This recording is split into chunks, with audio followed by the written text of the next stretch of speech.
जाओगे, सेंटर में जाओगे तो क्या होगा, चित्त पे नियंत्रण सीखोगे। माने खराब भी आदमी आके बैठा है पड़ोस में तो भी अपने को अपना चित्त अच्छा रखने का है, अपने को बैलेंस रखने का है, अपने को संतुलित रखने का है। दूसरा, जैसे घर पे बैठते हो कि नहीं, यहाँ खुजाल रहे वहाँ खुजाल रहे, खुजालते हो, कौन देखने वाला है? लेकिन सेंटर पे ऐसे खुजाल सकते क्या? नहीं। तुम सोचोगे अरे ध्यान में खुजाल रहे, लोग क्या बोलेंगे, लोग क्या देखेंगे, भले कोई नहीं देख रहा हो, लेकिन तुमको एक क्या बोलते हैं ना, सामूहिकता का प्रेशर रहता है। तो अगर सेंटर पे जाके ध्यान करोगे तो उससे तुम्हारे चित्त पे नियंत्रण आएगा। तो दोनों आवश्यक है। कम से कम हफ्ते में एक दिन तो भी सामूहिकता में जाओ और नियमित रेगुलरली एक आधा घंटा ध्यान करो। तो नियमितता और सामूहिकता ये दोनों होना चाहिए, तो जाके प्रगति होगी। दूसरा, अपेक्षा रहित करो, कोई भी अपेक्षा नहीं होनी चाहिए। तो अपेक्षा छोड़ करके ध्यान करोगे ना तो उसके एक अच्छे शुद्धता है। मेन मतलब मैं क्यों बार बार बोल रहा हूँ, तुमको शुद्ध स्वरूप में मिला है। तो जिसको जिस स्वरूप में मिला है ना, उसी स्वरूप में वो आगे वृद्धिगत होगा ना। तुम उसमें मिलावट मत करो, तुम्हारी अपेक्षाओं की, तुम्हारे प्रॉब्लम की, तुम्हारे समस्याओं की, तो वो करते हो ना, फिर उससे अशुद्धि आ जाती। तो साधना अशुद्ध हो जाती। साधना को अशुद्ध मत करो, साधना जैसे आपको प्राप्त हुआ है ना वैसे शुद्ध स्वरूप में उसको करो। इसलिए मैं मेरे गुरु को भी बोलता हूँ ना कि जैसा तुमने सिखाया, जैसा तुमने बताया, वैसा का वैसा मैंने लोगों को बताया ना। मैंने मेरा एक शब्द उसमें डाला है ना एक शब्द मैंने निकाला है, तो फिर वैसे के वैसे उनका प्रोग्रेस क्यों नहीं होता? ये सब बातें शुद्ध स्वरूप की ना आप ध्यान रखो ना, तो आपका प्रोग्रेस होगा, आपकी प्रगति होगी। और दूसरा, धीरे धीरे जैसे जैसे डेवलप होते जाएगा ना, आपको सारे क्षेत्र के अंदर उसका फायदा होगा। आप किसी भी क्षेत्र में चले जाओ, फायदा होगा। कौन सा ऐसा क्षेत्र है जहाँ फायदा नहीं होगा? माने एक ज्ञान का उपयोग सब जगह हो सकता है, कहीं पे भी, किसी भी क्षेत्र में। मैंने कोई ऐसा क्षेत्र नहीं जिस क्षेत्र में इसका उपयोग नहीं है। मैं आपको एक सिंपल उदाहरण से समझाता हूँ।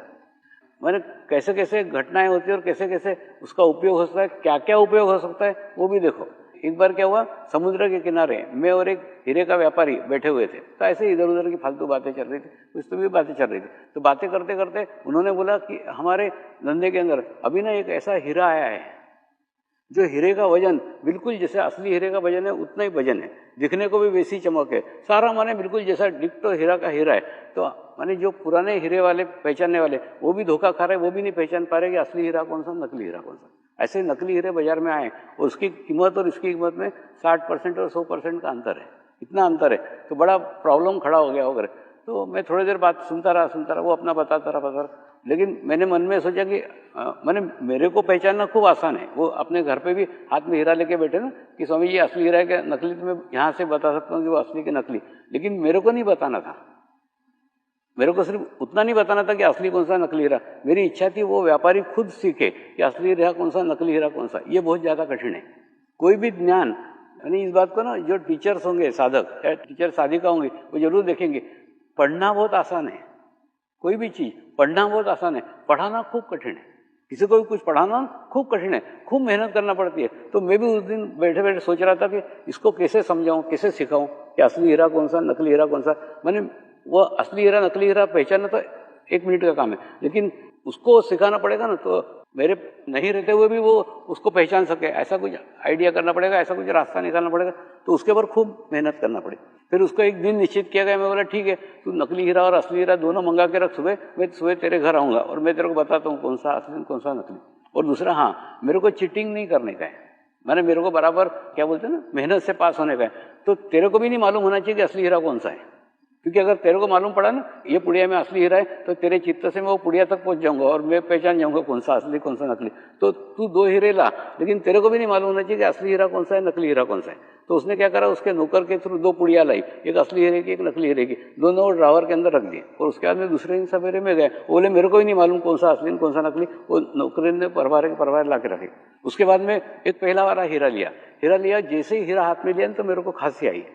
हास्य, इसका मतलब उसके अंदर कोई निगेटिविटी थी, उसके अंदर कोई कैचेस थे, एक पहली पहचान हुई। उसके बाद में दूसरा देखा तो उसको चेक किया तो उसके अंदर भी खूब सारे कैचेस थे। और मेरा अंदाजा क्या था, जो असली हीरा रहता है ना उसको तराशने में खूब सारा मेहनत लगता है तो कैचेस उसमें ज्यादा होंगे। देखा तो उसके अंदर खूब कैचेस थे। उसके बाद में फिर उसका वजन देखा तो वजन जैसे हीरे का वजन रहता है वैसे वजन भी था, माने पहचानने को कोई रास्ता नहीं था। फिर क्या करा, ये तल हाथ के ऊपर यहाँ पे वो हीरा रखा और ऐसे दूसरे हाथ से दबाया तो खूब जोर से दबाया, जैसे अपन समझ लो हीरे को तोड़ डालेंगे, इतने जोर से दबाया और 3 बार गुरु मंत्र का उच्चारण किया। और गुरु मंत्र का जैसे उच्चारण किया वो हीरे में से स्पंदन आने लग गया, जैसे हार्ट बीट चलती है ना वैसे उसके हाथ में उसका हीरे का स्पंदन महसूस होने लग गया। फिर वो हीरे को लिया, एक पुड़िया में बंद किया और एक तकिए के नीचे छुपा दिया, और उसके बाद में फिर दूसरा हीरा लिया, दूसरे हीरे को लिया, उसको भी हाथ में लिया, तो हाथ में लेते बार उसमें खांसी आ गई। उसके बाद में फिर दूसरे भी हीरे को देखा, उसमें भी कैचेस थे, दूसरे हीरे को देखा, उसका भी वजन जितना पहले वाला हीरा था ना उसका ही था। उसके बाद में दूसरे हीरे को भी यहाँ हाथ रखा, उसको फिर दबाया, दबा करके 3 बार गुरु मंत्र बोला, इसमें स्पंदन नहीं है, स्पंदन ये है, उसको रख दिया। फिर मैंने वो साधक को बुलाया, मैंने बोला जो पहले वाला हीरा है ना वो असली हीरा है, दूसरे वाला नकली हीरा है, तो उसको भी प्रयोग करके दिखाया। वो भी बोला हाँ स्वामी बराबर, इसमें स्पंदन आ रहा है, उसमें नहीं आ रहा है। माने शॉर्ट में आपको बताने का ये, जो मनुष्य निर्मित चीज है ना उसमें कभी भी वाइब्रेशंस नहीं आ सकते। वाइब्रेशन नैसर्गिक है, परमात्मा का चैतन्य नैसर्गिक है। तुम आर्टिफिशियल कोई चीज बनाने चले जाओ ना, उसमें जीवंतता नहीं आ सकती। तो असली हीरे के अंदर जीवंतता थी। अब क्या है ना समझ में, उसको दबाने के बाद में उसमें स्पंदन आ रहा था, ऐसे स्पंदन नकली हीरे में नहीं था। तो ये बात उसको भी सिखाई, प्रयोग करके देख। और दूसरा क्या था, मेरे को नहीं जानना था असली हीरा नकली हीरा, मेरे को नहीं जानना, मेरे को उसको सिखाने का था कि वो पहचान सके कि असली हीरा कौन सा, नकली हीरा कौन सा। ये घटना मैंने आपको इसलिए बताई कि चैतन्य का ज्ञान, आत्मा का ज्ञान इस संसार में सर्वश्रेष्ठ है। वो ज्ञान अगर आपको प्राप्त हो जाए तो उस ज्ञान का उपयोग आप किसी भी क्षेत्र पे, किसी भी स्थान पे, किसी भी मार्ग में कर सकते हो। दूसरा,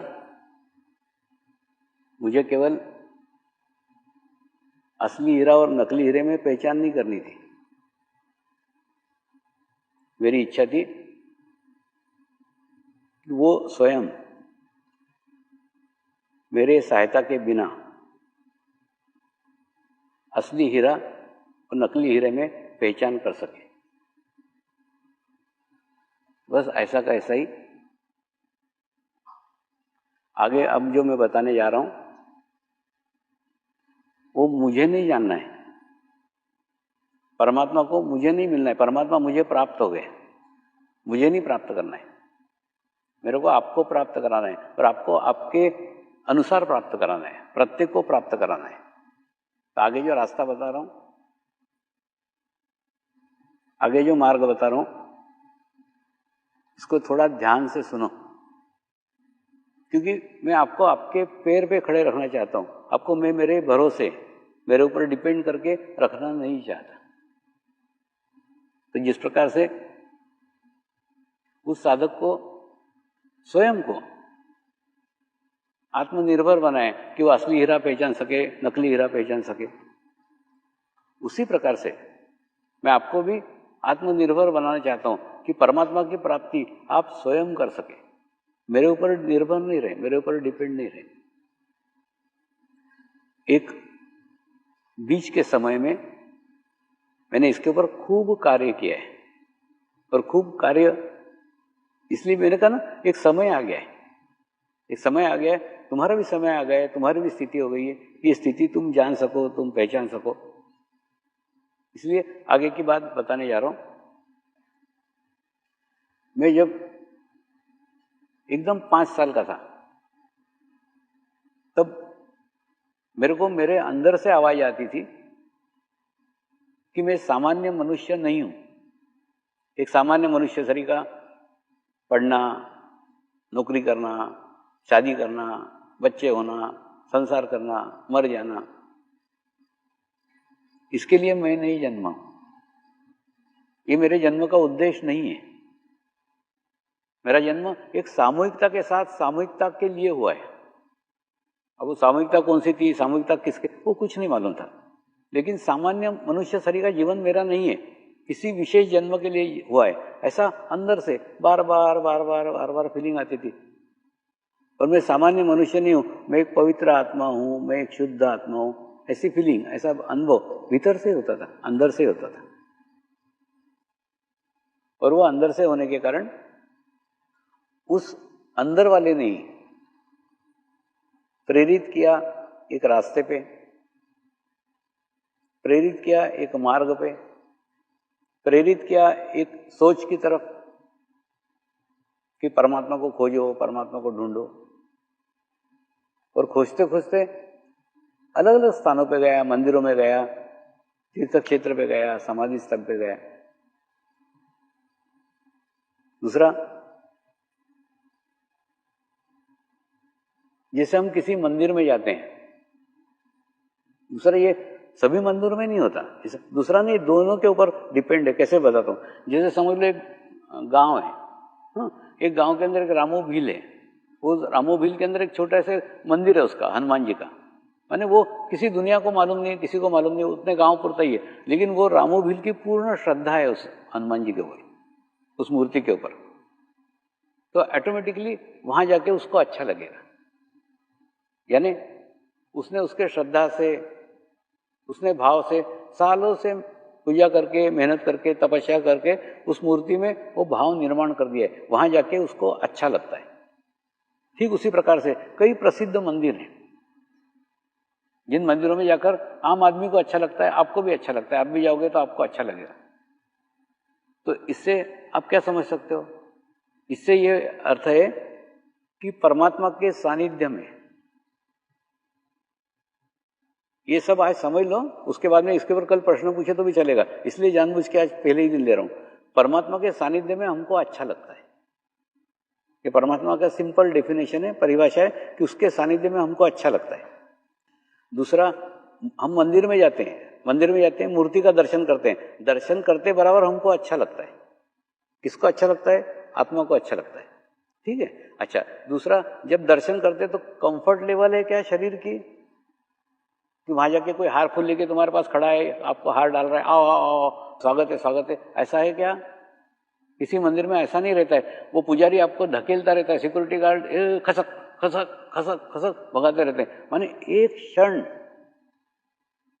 आप 10 धक्के खाने के बाद में एक क्षण के लिए आपको मूर्ति के दर्शन होते हैं, तो दर्शन होने के बाद में फिर आपको हटा दिया जाता है।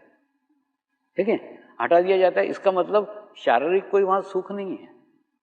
वहां जाके खूब सुख मिला है, सुविधा मिली है, स्वागत हुआ है आपका, आपका अहंकार कुछ नहीं हुआ है। माने शरीर को कुछ मिले, शरीर का कुछ फायदा हो, शरीर का कुछ लाभ हो, ऐसा वहां कुछ भी नहीं है। तो फिर वो एक क्षण जब आपको दर्शन मिलते हैं तो किसको अच्छा लगता है? आपके आत्मा को अच्छा लगता है, क्योंकि शरीर को तो अच्छा लगता है, फिर भी अच्छा लगता है किसको? आत्मा को। यानी कुछ दिन बाद फिर कोई पूछेगा चलते हो क्या वहां दर्शन करने, तो आप तुरंत खड़े हुए, हाँ चलेंगे। वो भूल जाओगे उस समय कितनी लाइन लगी थी, कितने धक्के खाए थे, क्या करे। अच्छा, फिर उसके बाद में वो मूर्ति के कारण अच्छा लगता है क्या? थोड़ा अपने को पूछो, मूर्ति के सामने जाके अच्छा लगता है, लेकिन मूर्ति के कारण अच्छा लगता है क्या? मैं आपको थोड़ा बताता हूं। जैसे एक देवता की मूर्ति है, मूर्ति एक देवता की है, उसके अंदर किसी संत ने, किसी महात्मा ने अपना चैतन्य डाला हुआ है, अपना वाइब्रेशन डाला हुआ है। तो उस वाइब्रेशंस के कारण उस मूर्ति के अंदर चैतन्य है, वाइब्रेशन है, यानी रूप एक का है और स्वरूप एक का है। स्वरूप उस संत का, स्वरूप उस महात्मा का, और रूप उस मूर्ति का, उस देवता का। उसके सामने जाने के बाद में आपको अच्छा लगा, तो मूर्ति के कारण अच्छा लगा क्या? थोड़ा विचार करो ना। एक, मूर्ति के कारण नहीं अच्छा लगा, अच्छा इसलिए लगा वो मूर्ति के अंदर जो उस संत ने, उस महात्मा ने चैतन्य डाला था, उस महात्मा ने वाइब्रेशन डाले थे। कौन सा महात्मा, कौन सा संत? जो संत स्वयं अंतर्मुखी है, जो महात्मा अंतर्मुखी है, ऐसे अंतर्मुखी महात्मा ने, अंतर्मुखी संत ने अपना चैतन्य उस मूर्ति में प्रवाहित किया था, और प्रभावित करने के कारण वो अंतर्मुखी था, उसके चैतन्य के सानिध्य में, उस मूर्ति के रूप के दर्शन करके हम भी अंतर्मुखी हो गए। एक क्षण के लिए अंतर्मुखी हुए, जैसे दर्शन किया वैसे इनसाइड हो गए, अंतर्मुखी हुए। अंतर्मुखी हम हमारे आत्मा के करीब पहुंच गए, आत्मा के पास पहुंच गए। यानी अच्छा लगा मूर्ति के कारण नहीं, अच्छा लगा दर्शन के कारण नहीं, अच्छा लगा अंतर्मुखी हुए, इसलिए हम हमारे ही आत्मा के पास पहुंचे, आत्मा के करीब पहुंचे, इसलिए अच्छा लगा। ऐसा कैसा स्थिति? समाधि स्थल पे। आप किसी सदगुरु के समाधि स्थल के ऊपर जाते हो, तो समाधि स्थल में वो शरीर रखा हुआ है, थोड़ा समाधि स्थल का भी समझ लो। सदगुरु अपना शरीर छोड़ता है, शरीर छोड़ने के 30 साल के बाद में, 40 साल के बाद में क्या होता है मालूम है? सामान्य मनुष्य की जब मृत्यु होती है ना, तो उसके साथ में कुंडलिनी जाती है, उसका आत्मा जाता है, उसका सूक्ष्म शरीर जाता है, उसके बाद में वो सेकंड बर्थ लेता है। लेकिन जो सदगुरु छोड़ता है, सदगुरु जाता है तो उसके साथ दूसरा जन्म ही नहीं रहता, उसका सेकंड बर्थ ही नहीं रहता है। वो क्या करता है, अपना सूक्ष्म शरीर यहीं छोड़ देता है। सूक्ष्म शरीर छोड़ देता तो उसी के कारण उस सूक्ष्म शरीर से हजारों लाखों लोग पहले भी जुड़े रहते हैं, लाखों लोग बाद में भी जुड़े रहते हैं। तो उसके कारण क्या होता है, समाधि के आसपास एक एनर्जी रहती है, एक वाइब्रेशंस रहती है, वहां वो शरीर रहता है जिसका सूक्ष्म शरीर विद्यमान है। और सूक्ष्म शरीर विद्यमान होने का फायदा क्या होता है, वो बहुत समाधि का महत्व लोगों को मालूम पड़ता है। दूसरा, इसको खूब साल लगते हैं, 30 साल लगते हैं, 40 साल लगते हैं। ये सामान्य समाधि स्थल के ऊपर होता है। और मेरे साथ तो ऐसा हुआ है, मैं जीवंत भी हूं और सूक्ष्म शरीर विद्यमान भी है। ऐसा वो बताता हूं। वास्तव में शिव बाबा ने जब अनुभूति कराई ना, समाधि तो उसी दिन हो गई थी। इसीलिए आप देखो ना, 30 साल तक, वो घटना करीब 1980 के आसपास की होगी, 30 साल तक, 2010 तक कुछ नहीं था। 30 साल तक नॉर्मल लाइफ जैसे चल रही थी। एक ही आश्रम था, दांडी का दांडी, दांडी का दांडी, दांडी का दांडी। अच्छा, उसके बाद में ये पिछले 6 साल में आप देखो कितने सारे आश्रम और कितने सारे राष्ट्रों के अंदर प्रसार हो गए, और हर साल हर नए नए राष्ट्र जुड़ रहे हैं। ये क्या प्रकार है, ये सूक्ष्म शरीर एक्टिवेट होने के कारण है। दूसरा, मृत्यु यानी शरीर की मृत्यु नहीं, मृत्यु यानी शरीर भाव की मृत्यु। समाधि यानी शरीर की समाधि नहीं, समाधि का अर्थ है शरीर भाव से छूटना, समाधि है। तो शिव बाबा ने 1980 में ही समाधि दे दी थी। शरीर भाव उसी समय छूट गया था, फिर जो कुछ बचा रहा उसी से धीरे धीरे सूक्ष्म शरीर डेवलप हुआ है। तो हम जैसे ही समाधि स्थल के ऊपर जाते हैं, किसी समाधि स्थल के पास जाते हैं, तो वहां पे उस संत के शरीर की वाइब्रेशंस रखे रहते हैं। उस वाइब्रेशंस के पास में जैसे हम पहुंचते हैं, वो संत उसके काल में अंतर्मुखी रहता है। और उस संत के साथ जितने भी साधक रहते हैं, जितने भी जुड़े हुए रहते हैं, वो अंतर्मुख का आनंद प्राप्त है। अंतर्मुखी लोगों की सामूहिकता उस समाधि में रहती है। लाखों अंतर्मुखी आत्माओं की सामूहिकता उस समाधि में रहती है। तो जैसे हम उसके सानिध्य में जाते हैं, जैसे हम उसके पास में जाते हैं, हम भी अंतर्मुखी होते हैं। और हम भी जब अंतर्मुखी होते हैं, हम हमारे आत्मा के करीब पहुंचते हैं, हम हमारे आत्मा के पास पहुंचते हैं। और अच्छा सिर्फ इसलिए लगता है, समाधि के पास जाके अच्छा नहीं लगता, समाधि का दर्शन करके अच्छा नहीं लगता। अच्छा लगता है कि हम हमारे आत्मा के करीब पहुंचे, हम हमारे आत्मा के पास पहुंचे, इसलिए हमको अच्छा लगा। अब जैसे मंदिर का बताया, मूर्ति का बताया, वही का वही अनुभव हमारा समाधि का है, और वही का वही अनुभव जीवंत सदगुरु का है। सेम अनुभव है। जीवंत सदगुरु के भी सानिध्य में हमको क्यों अच्छा लगता है? सदगुरु के कारण अच्छा लगता है? नहीं। सदगुरु के दर्शन के कारण अच्छा लगता है? नहीं। सदगुरु स्वयं अंतर्मुखी है। अंतर्मुखी होने के कारण उसके सानिध्य में अंतर्मुखी आवामंडल है, अंतर्मुखी हो रहा है। उसके कारण हम स्वयं अंतर्मुखी हो जाते हैं, और अंतर्मुखी होने के बाद में हम हमारे आत्मा के करीब जाते हैं, आत्मा के पास जाते हैं, और हम हमारे आत्मा के पास जाने के कारण, इसके कारण हमको अच्छा लगता है। यानी मंदिर की मूर्ति, समाधि स्थल, जीवंत गुरु, ये सब माध्यम है जिनके माध्यम से हम अंतर्मुखी होते हैं। हमको अंतर्मुखी होने में सहायता मिलती है, और अंतर्मुखी होने के कारण हमको अच्छा लगता है। हम हमारे आत्मा के करीब पहुंचते हैं, आत्मा के पास पहुंचते हैं, और आत्मा के पास पहुंचने के बाद में हमको अच्छा लगता है। ये सब निमित्त है, ये सब मिरर है। जिस प्रकार से आईने के अंदर रहता कि नहीं, आईने के अंदर हम देखते हैं हमारा काला चेहरा है क्या सफेद चेहरा है क्या लाल चेहरा है, हमारे चेहरे का हम अपने को नहीं देख सकते। अगर हमको अपने आप को देखने का है तो हमको मिरर की आवश्यकता है, हमको आईने की आवश्यकता है। अगर हम आईना देखेंगे तो हमको महसूस होगा कि हमारा चेहरा लाल है, हमारा काला है, हमारा सफेद है। उसी प्रकार से जब हम किसी अंतर्मुखी स्थान पे जाएंगे तो उसके सानिध्य में एक क्षण के लिए हम अंतर्मुखी होंगे, और अंतर्मुखी होने के बाद में हम हमारे आत्मा के करीब जाने के कारण हमको अच्छा लगता है। तो तुम सोचो ना, इन सब स्थानों का उपयोग अगर हम भौतिक चीजें प्राप्त करने के लिए कर रहे हैं तो ये उसका दुरुपयोग हुआ। वास्तव में क्या है, जितना हम अंतर्मुखी होने के लिए करेंगे तो आनंद इसमें दर्शन में नहीं है, दर्शन की आवश्यकता ही नहीं है। एक बार तुम अंतर्मुखी हो गए, एक बार तुम तुम्हारे आत्मा के करीब पहुंच गए, आत्मा के पास रहना सीख गए, तो बाद में इन सब चीजों की आवश्यकता ही नहीं, तुम तुम्हारी मस्ती में मस्त रह सकते हो। तो मेरा परमात्मा मेरा आत्मा है, वही आत्मा जिस आत्मा ने प्रत्येक क्षण क्षण के ऊपर, प्रत्येक स्थान स्थान के ऊपर, प्रत्येक जगह जगह मेरा मार्गदर्शन किया है, क्या करना चाहिए क्या नहीं करना चाहिए, क्या योग्य है कहाँ नहीं योग्य। जितने भी गुरु जीवन में आए, जितने भी घटनाएं जीवन में आई, सब उसी आत्मा के कारण है। तो परमात्मा भीतर ही है, परमात्मा अंदर ही है। यही परमात्मा को प्राप्त करके, अंतर्मुखी होकर के, हिमालय में जो भी बैठे हैं, ऋषि बैठे हैं, मुनि बैठे हैं, उनको बाहर के परमात्मा की खोज ही नहीं है।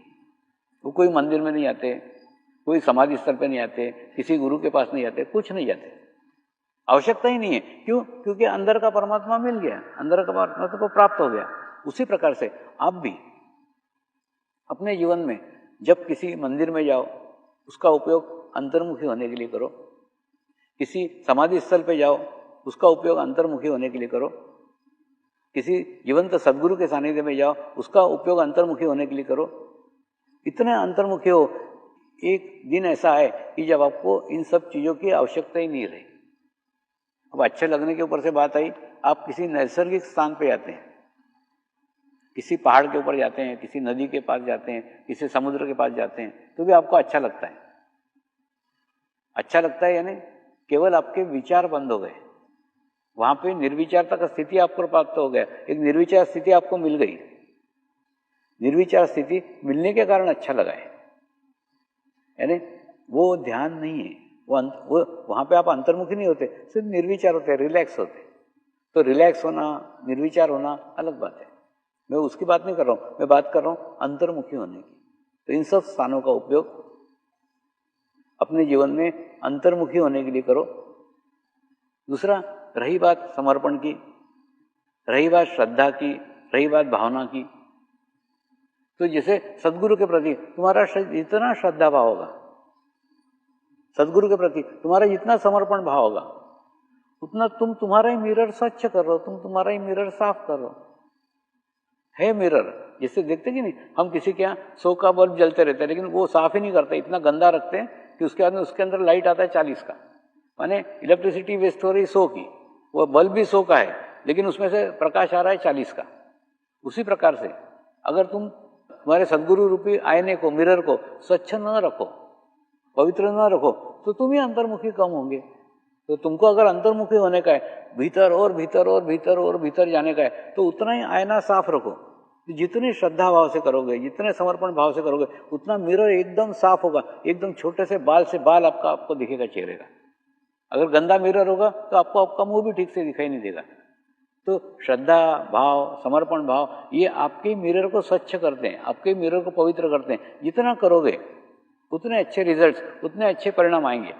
दूसरा, कहीं पे भी मंदिर में जाके हम मन्नत मांगते हैं, एक क्षण के लिए जाते हैं, मैंने बताया ना, वहां पे भी अंतर्मुखी होते हैं, तो आपकी मन्नत कौन सुनता है? परमात्मा सुनता है क्या? नहीं। कौन सुनता है? आपकी आत्मा सुनती है। आपके आत्मा तक आप पहुंचाते, अपना ही प्रॉब्लम अपने आत्मा तक पहुंचाते, अपनी समस्या अपने आत्मा तक पहुंचाते। और आत्मा सर्वशक्तिमान है, आत्मा खुद ही परमात्मा है। तो ऑटोमेटिकली जैसे आप आपके आत्मा तक पहुंचाते हैं, वो परमात्मा तक पहुंच जाती है। आप प्रत्येक के अंदर परमात्मा है, प्रत्येक के अंदर परमेश्वर है, सिर्फ आपको उस तक पहुंचने का है। लेकिन जाने का रास्ता बाहर से नहीं है, जाने का रास्ता मंदिरों से नहीं है, जाने का रास्ता समाधि स्थल से नहीं है, जाने का रास्ता जीवंत गुरु के पास से नहीं है।